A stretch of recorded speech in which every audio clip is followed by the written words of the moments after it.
who want to build a community and share other women's stories.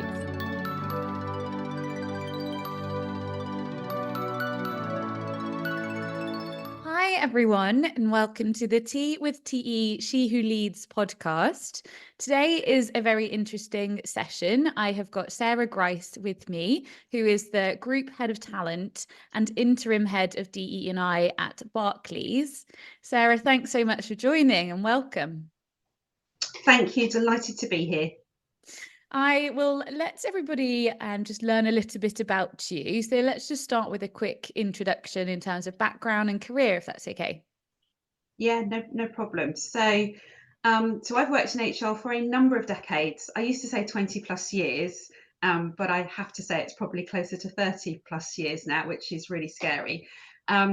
I've worked in a number of different industries. It's one of the reasons I love HR. It's really transferable. So started life in retail, then moved on to sell HR services as a consultant. But I've really spent the last couple of decades in banking. I've also had the opportunity to live and work in a number of geographies and travelled extensively with a number of jobs I've had. So spent 5 years out in Singapore, which was a great experience. And I'm now back in London, equally having a great experience. The types of work I've done have largely been generalist HR roles, either managing regions or globally. But in the last 4 years, I've specialised starting with talent management, but then I expanded to resourcing. And as you said, recently moved to Barclays, where I've added learning and now DEI. So one of the things I love about HR and my job is doing the things I do know, but also trying some things that I don't. It's a really great way to learn and grow. So spent the majority of my career at Standard Chartered Bank, but as we've said there, 9 months ago, took the plunge to move to a new organisation, Barclays, and absolutely loving a new challenge in a new context. Sounds like you have already achieved a lot with a lot more to come, I imagine. Let's just touch upon that a little bit, because obviously you have managed to live and travel in a lot of different places. How were, and I'll let you talk about where that was, but how was that time and how did it, I guess, there's a lot that you learn from being in different cultures, and how did that shape your thinking and alignment to being quite DEI focused?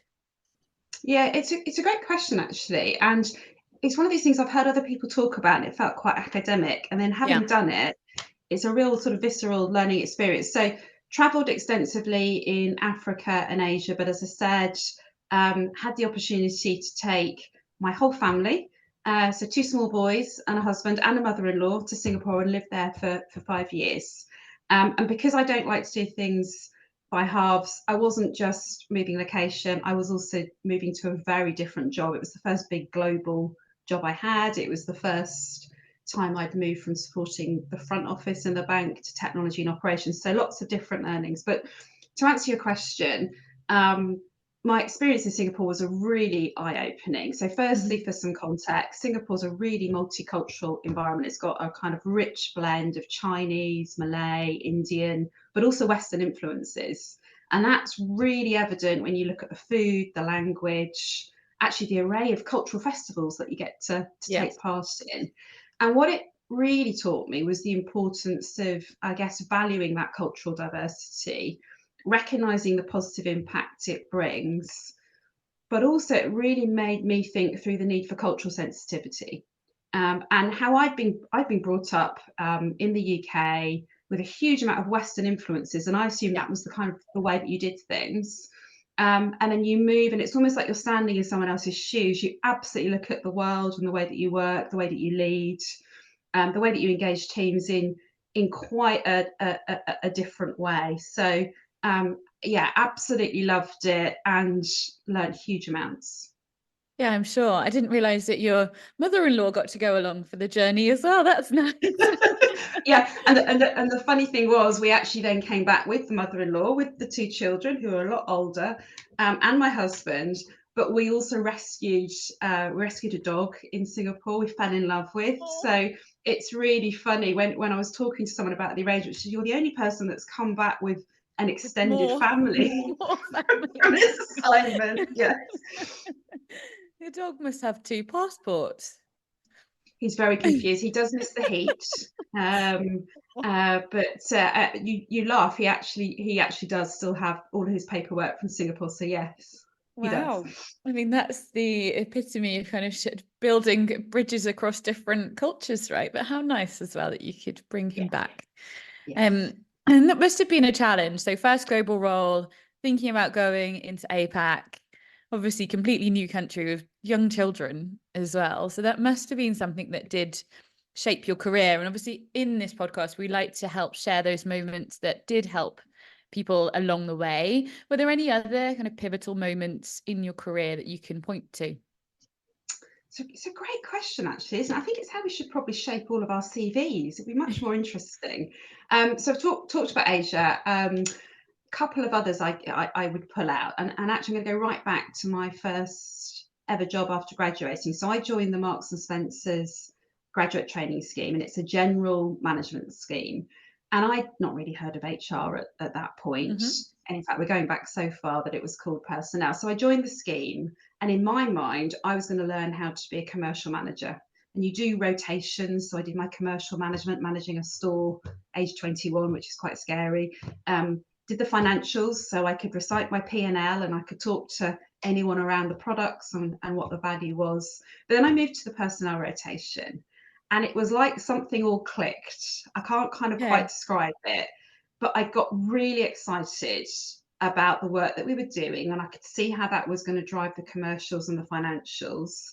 And I don't want to offend any of my colleagues that are commercial or finance managers, but it was way more interesting. Mm-hmm. And I really kind of understood the difference that getting people decisions right or actually getting them wrong can have on a Mm-hmm. culture. Yeah. And that's what the reason I would pull that out as pivotal is if I hadn't had that kind of moment, I may have gone down quite a different path. So Yeah.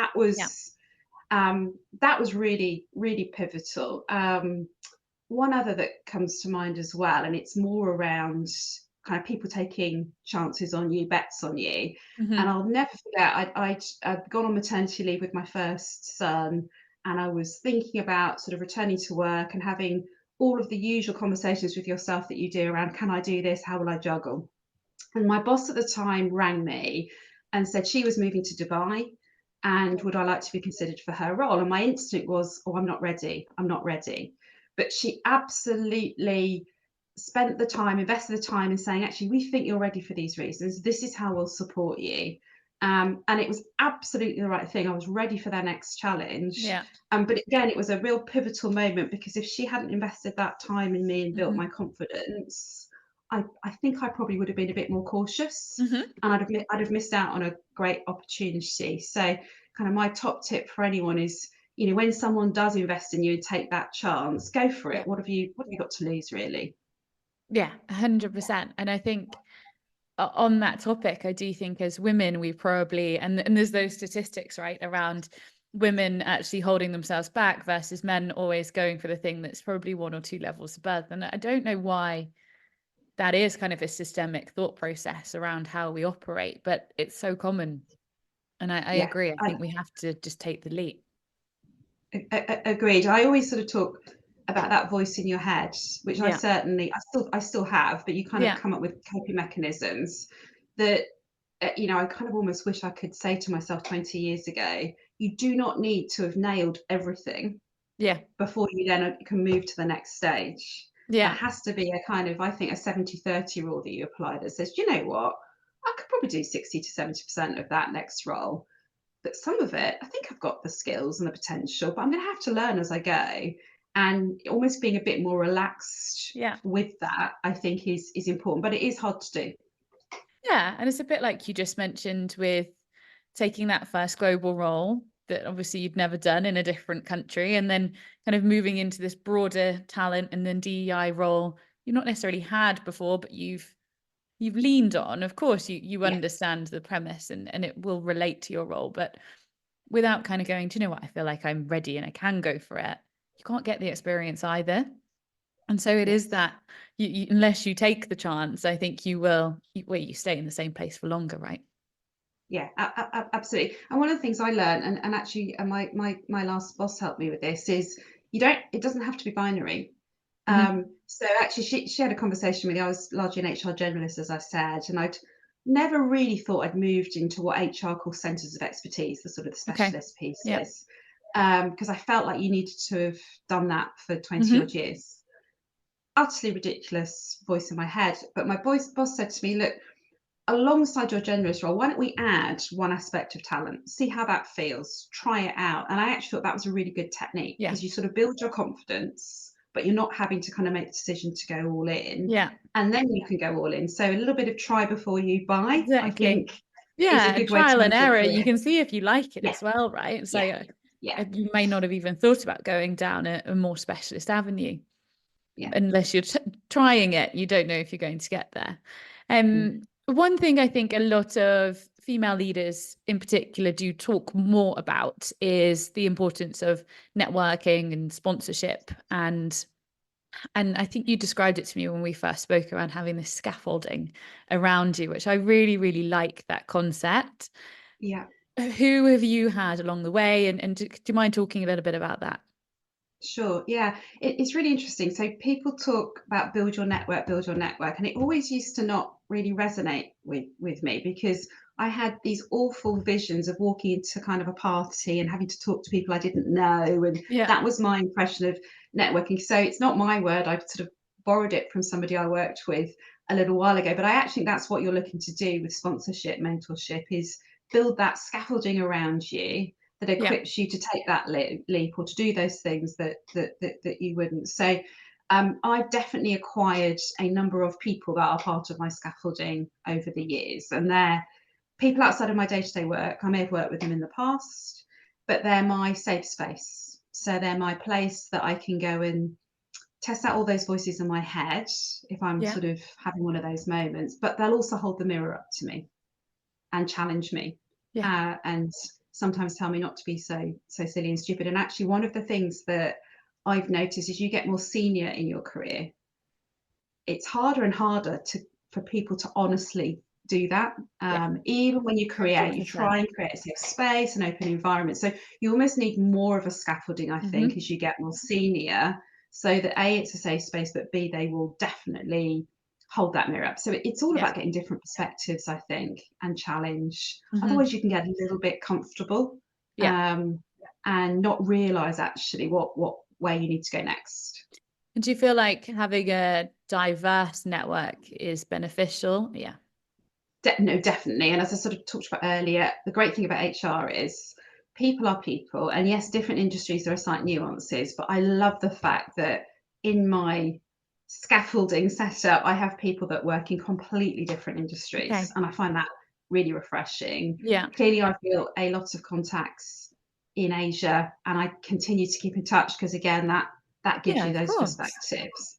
And then I'd include my own family. I've got now a 16 and 18-year-old boys who will Okay. absolutely keep me honest, about where I'm at and grounded. And I actually think that's super helpful as well. So yes, I think diverse range of perspectives is the best way to continue to learn and grow.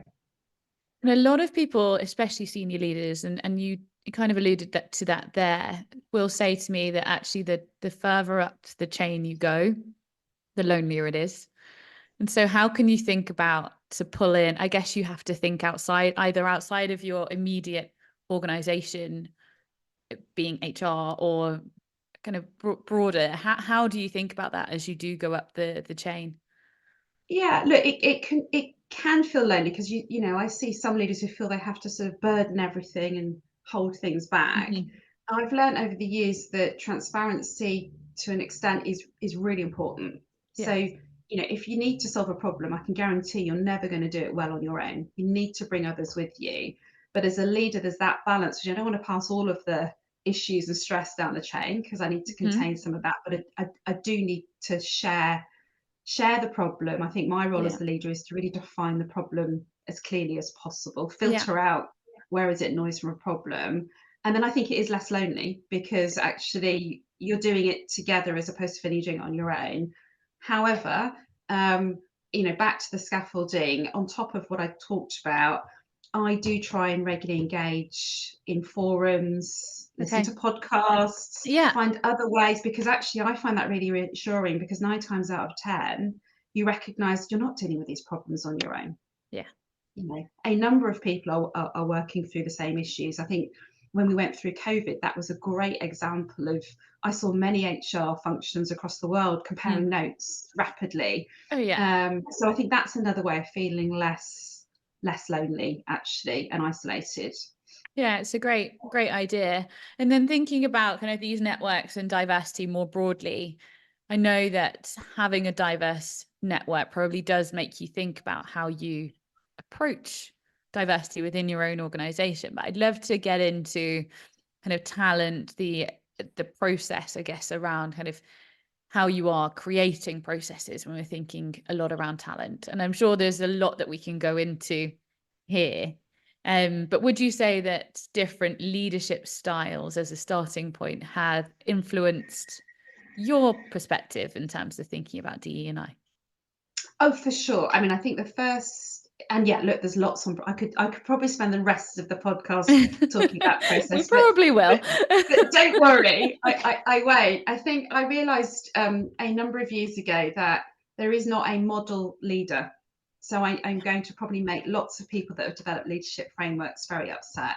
But I don't think there's one type of leader, Hmm. actually, that I certainly don't believe they exist. If you look at all the leadership Yeah. frameworks, you're not going to take everything. I think the really sort of important learn I've had is it's the team. So as you put the leader together with a team, and then the leader is, you know, often sitting on a leadership team, so they're a member of multiple teams. Hmm. It's how that connects together to drive diversity. So I know myself, the range of skills, experiences, and perspectives that I need to have on my team for me to be at my best as a leader, because I've got some strengths and I've got some areas I know are lesser strengths, as we might call them. Yeah. I think you can invest a huge amount of money in leadership training, and all of that's really important. But actually, it's that chemistry. I think we have to pivot more towards supporting teams and leadership Hmm. teams than Hmm. necessarily individuals. And then look at the context. I think there are different styles of leadership according to different contexts. COVID's a great example. It required quite a different leadership Hmm. set from perhaps if you're transforming an organization. So I think context and team Yeah. are two of the things that I've thought quite deeply about in this space. Yeah. And I Yeah. think there are many different thought processes around what we can do when it comes to, like you say, there's not really, yes, there's a lot of books, there's a lot of courses that we can go on. There's a lot of female leadership courses we can go on, right? But I don't think that necessarily tackles the issue. So what have you encountered that has been good and positive when it comes to kind of DEI initiatives? And then what are the challenges that we think we face in that space? Sure. No, it's a really, obviously I've been thinking quite a lot about this, given Yeah, of my sort of course. recent expanded role. So things that I think are really helpful, and I would see them as hygiene factors, but they don't always happen, is firstly just setting out and agreeing some clear DEI ambitions. This is a really Okay. crowded space. So being super clear on that, and then ensuring they're not HR owned. The business Hmm. has to not just pay lip service, but genuinely understand, appreciate, and own why that's a good thing. And I actually think many organisations, including Barclays, have moved way beyond that. People absolutely understand the why. Yeah, It's the how do you then embed that's exactly. the tricky bit. So I think that's the first thing that I would say is super important. Have clear ambitions, and then get really clear with everyone on their role in delivering them. Everybody has a role to play. So sort of being super clear on that is helpful. I do think being data and insight led is really important. Yeah. To sort of keep yourself honest on, are we making the progress we said we'd make? But also using the insights to focus actions. There's a lot of activity that can happen in this space. But I'm particularly, as I'm in a very large organisation, we've got almost 90,000 people. We have lots happening in this space, but actually what's the data and insight telling me about where we're making progress, and how do I bottle that and do more of that? What is it that's making it work? And then where have I got hotspots where I will absolutely need to take some different actions, or the same things will happen? So data and insights would sort of be the second thing. And then the third thing that I'm always really keen to do is to benchmark. This is not a unique problem for the organisation you're working in. So what are other organisations doing? What could we learn from that? What hasn't worked elsewhere that we could learn from? And then there's all the usual things you'd expect me to talk about from a process perspective, whether it be recruitment or learning or mentoring or sponsorship programs. But they're the usual things when you Google this that people, but I would come back to that ambitions, data and insight, benchmarking, and almost that's a continuous loop as you go through. And then I haven't said this, but patience. Some of this stuff just takes time. Doesn't happen. And I work in an industry that, yes, has long-term ambitions, and I'm really proud of those, but also has a desire to see, well, how are we doing quarter on quarter? So I think you do have to manage expectations around, if you can do this well, and it's going to be embedded, not just lip service, this will take us some time. So you have to have patience, and you have to have kind of the will to stick with what we said we're going to do. So there's certainly some of the conversations we're having at Barclays. Thank you. And do you know what? It's so true around keep yourself honest. And I think there's a lot that can be said for that, because I think sometimes it is lip service. And also around, like you say, not necessarily the what or the why, because I think everybody knows why we're doing it. There should be that sense of purpose. But the actual then, how do we go and do something, I think is where people struggle. When you just said about the networks and like benchmarking, obviously that links back to, I'm sure you must know who your counterparts are in the market, but just thinking if someone wants to tackle this within their own organization, what would your approach typically be there if you're thinking about then doing some benchmarking? Yeah, I mean, actually, the banking industry is really interesting at the moment, because the regulator in the UK is really dialing up focus on DE&I, and actually there was a consultation paper at the end of last year that banks have contributed to, and I think we're going to see some sort of more formal outcomes coming from that. Now, I welcome all of that, because it's amazing. It's another lever to pull. It's another why. But actually, the reason I raised that is the regulators gathered huge amounts of really interesting insights from a good cross-section of organisations that certainly, if you're in the banking industry and you haven't heard about that, I would absolutely look at that as it comes through. And then actually some of the networking that we talked about earlier, so forums that I go to with senior HR, heads of HR or heads of talent, this is always a topic we'll exchange ideas on. I find that quite rich. And then any of the big consultancies like Mercer, for example, have just published their 2024 Talent Trends report, really extensive piece of research across all aspects of talent, but a really interesting section on DEI. And one of the reasons I like that sort of set of data is they don't just talk to HR professionals, clearly we're amazing, but they also talk to CEOs and business leaders, they talk to investors, they talk to colleagues. So it's really diverse in the way they actually pull that together, and it sometimes gives you some different thoughts and trends about what's happening and perhaps where to focus. Yeah, amazing. And I guess really on topic here, but a lot of diversity starts with hiring. Yes. And I'd love to just explore your strategies around that. So I know you've got some great ideas that you have been bringing to the helm whilst you've been in your role at Barclays. Sure. Yeah. Look, I mean, a number of different things we're looking at, and as I said earlier, some of these we're going to have to be patient with in terms of outcomes. They're the expectations I manage with all of my stakeholders all the time, but a couple of things we're doing. So firstly, again, back to data and insight, we measure what I call the recruitment funnel. So you start at the top with everybody applying. We have millions and millions. We have over 3 million applications a year. You then decide how am I going to, then going to decide how am I going to long list, short list, interview process. And we measure at every aspect various different things, the experience, the efficiency, but our diverse talent pools seeing different outcomes at any parts of those process from other talent pools. And it's really helpful. and it really helps then infer back to actions. Where might we need to take action?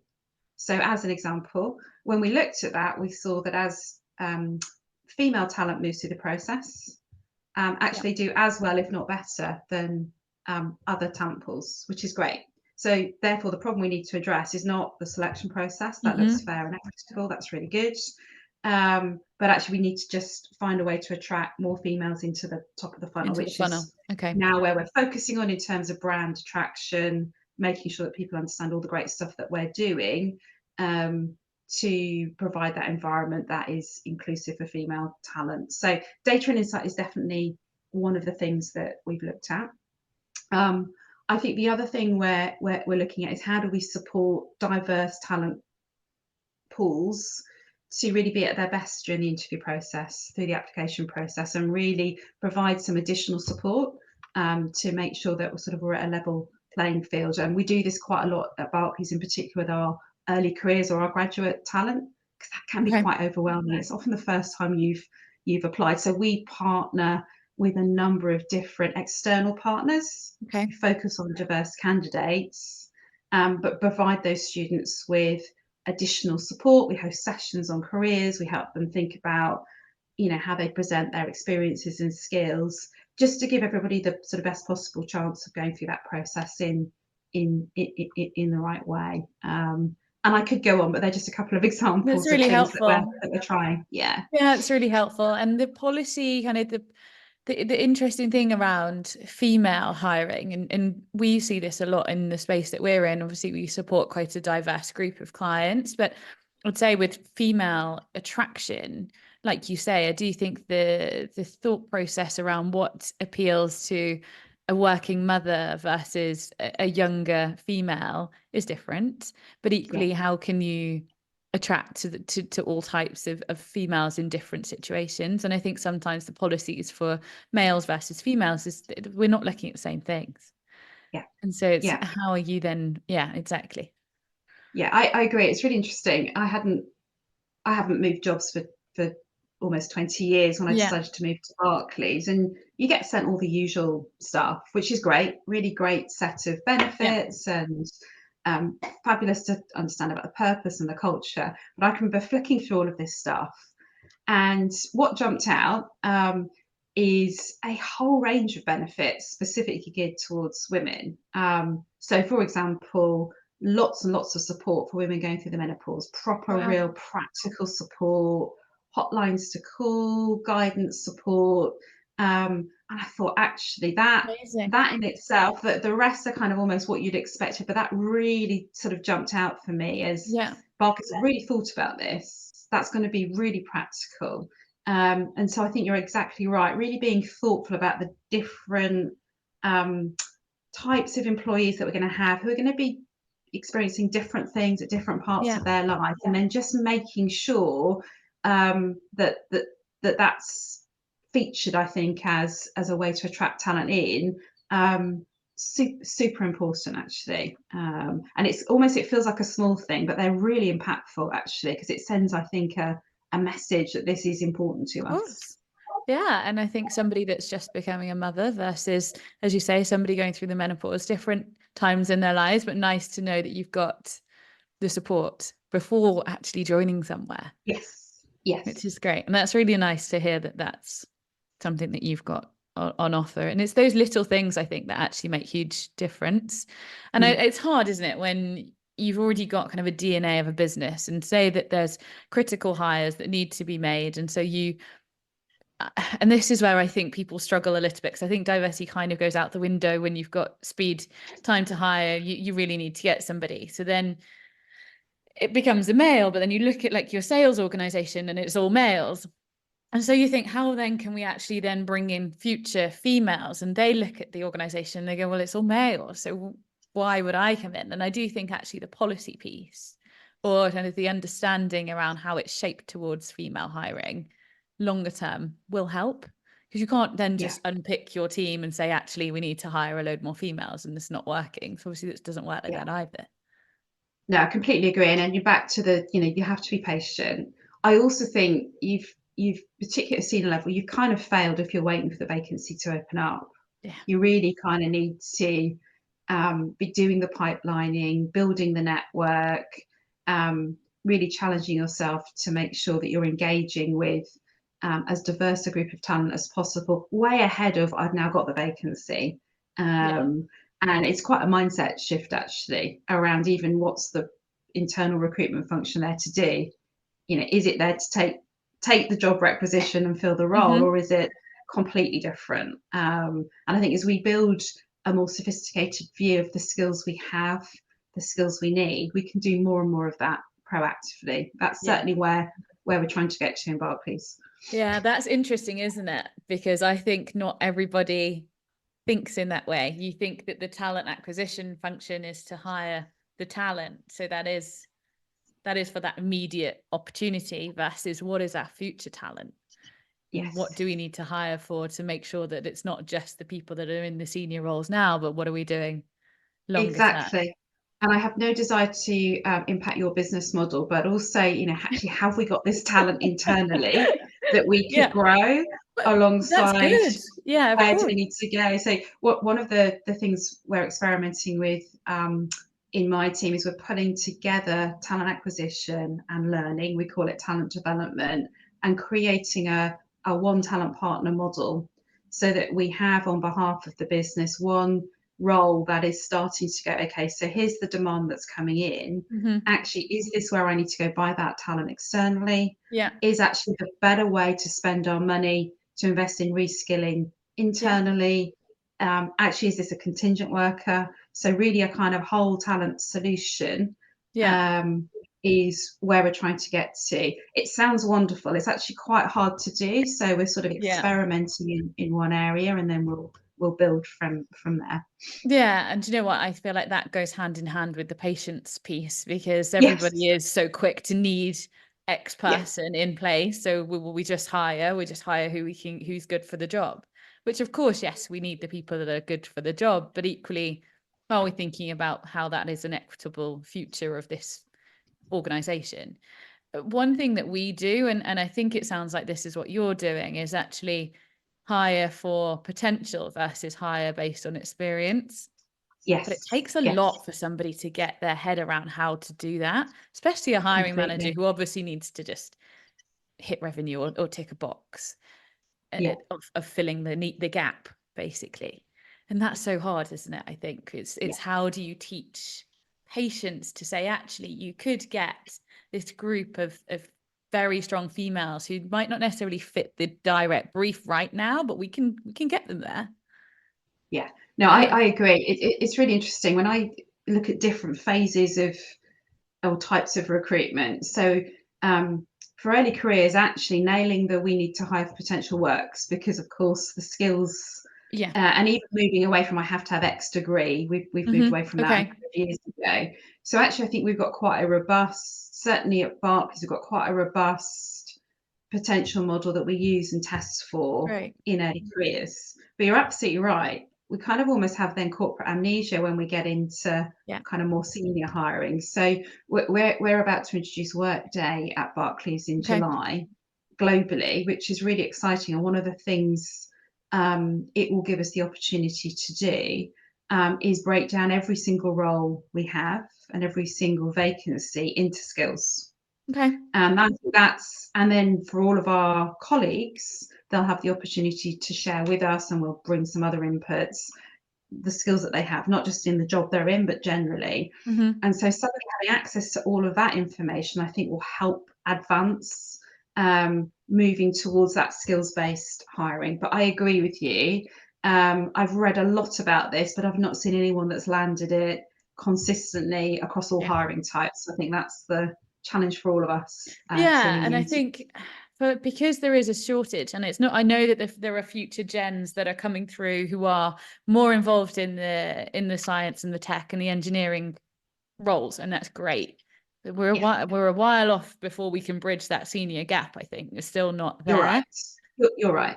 Yeah. So it's how unless people are kind of thinking about that, this kind of thing about the boardroom being mainly taken up by men that are called Dave is not going to change unless there is this change here around how we're looking at your senior hires and how you can think about that. But for us, it's certainly an education piece around, we can help you match the skills, but you need to think a little bit more broadly in terms of them not ticking every single box on your job description.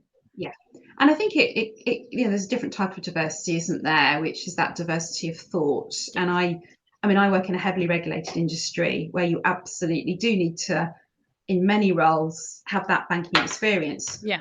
But we're also sort of challenging ourselves to say, actually, there are a number of roles where we think from a diversity perspective, it would be super helpful to bring in different industry experience. For example, in the area of ESG, that's a big growth area for banking. But actually, there are other industries that have built those skills and are doing them in different ways. So I think we've also got to challenge ourselves more broadly with that diversity lens of, where do I bring in diversity of thought, not just assume because Sarah Grice has done banking for 20 years that the next Sarah Grice needs to have banking experience. So I think you're right. There's an element of patience, and then where do we challenge? And that's what makes our jobs interesting, right? Yeah, of course. And you've just segued into a piece that I do find really interesting. So I know financial services, there's elements of regulation that obviously in some roles you absolutely have to have, and I completely get that.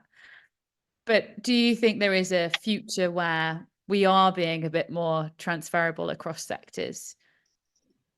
Yeah, no, absolutely. I mean, I think about this in a couple of different ways. So firstly, actually within a large organisation, where can you transfer people across the different verticals? So there's even that piece to start off with. So, and even within HR, I'm a great example of someone that sat in that HR business partner verticals, moved across, and therefore, guess what? I'm doing quite a lot of that in my own teams because I can see the benefits.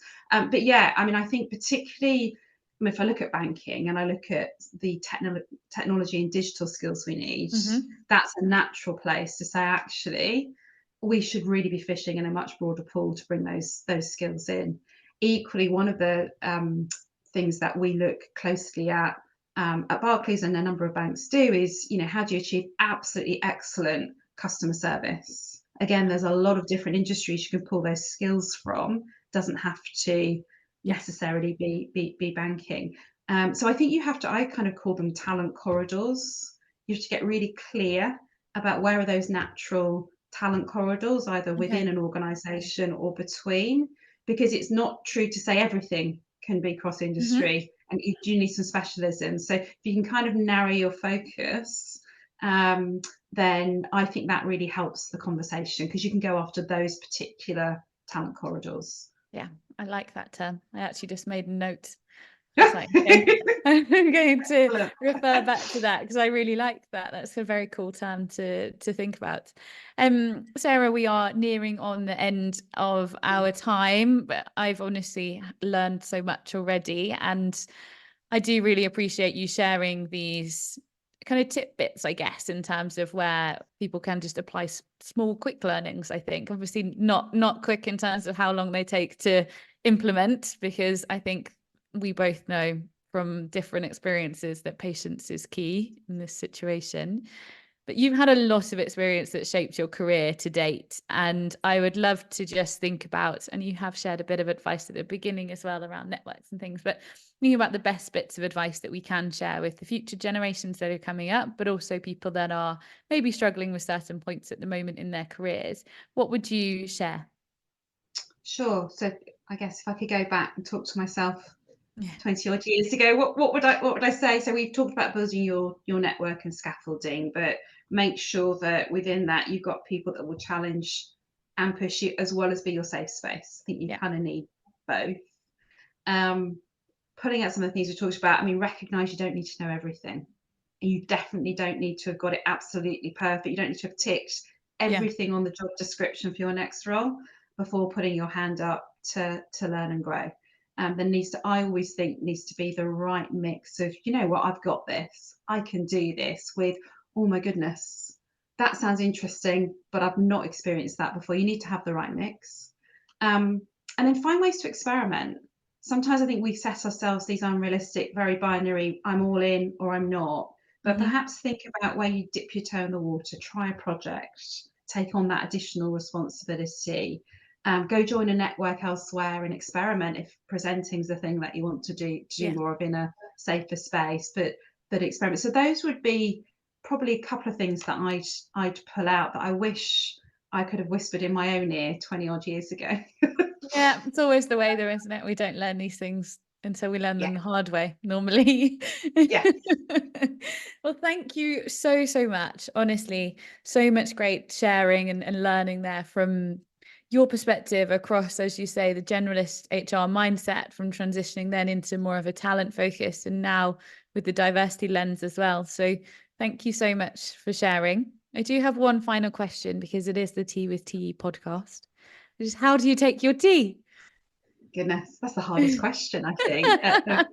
Firstly, let me just say I've thoroughly enjoyed talking to you. It's always, we never take this time out, do we, to reflect? And so No. I think it's really important.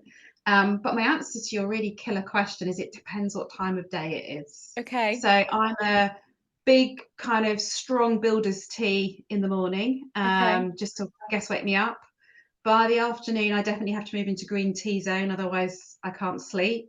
But my absolute luxury, which I did do quite recently with some old friends, is to go out for a proper afternoon tea, indulge, drink lots of It's tea, my perhaps a bit of favorite. champagne, Yeah. eat some nice cake, and importantly, catch up on lots of gossip. That's my favourite type Yes. of tea. Do you have a favorite place for your afternoon tea? Well, I sound like I do lots of it. I don't, and this sounds very decadent, but myself and actually 3 odd colleagues we've worked with each other over many years Oh, took ourselves off to Fortnum and Mason just before Christmas, lovely. and it was the best afternoon, and there was some great people watching as well. Amazing. I've not actually tried the Fortnum one yet, so I'll have to add it to the list. I'm off to the Excellent. Corinthia next week, actually, to try theirs, so I can let you know Ooh, and report back. lovely. Yes. Sarah, thank you so much. Honestly, it's such a great session. I think so much that people will learn, and really appreciate you taking time out. Thank you very much. I've really enjoyed it.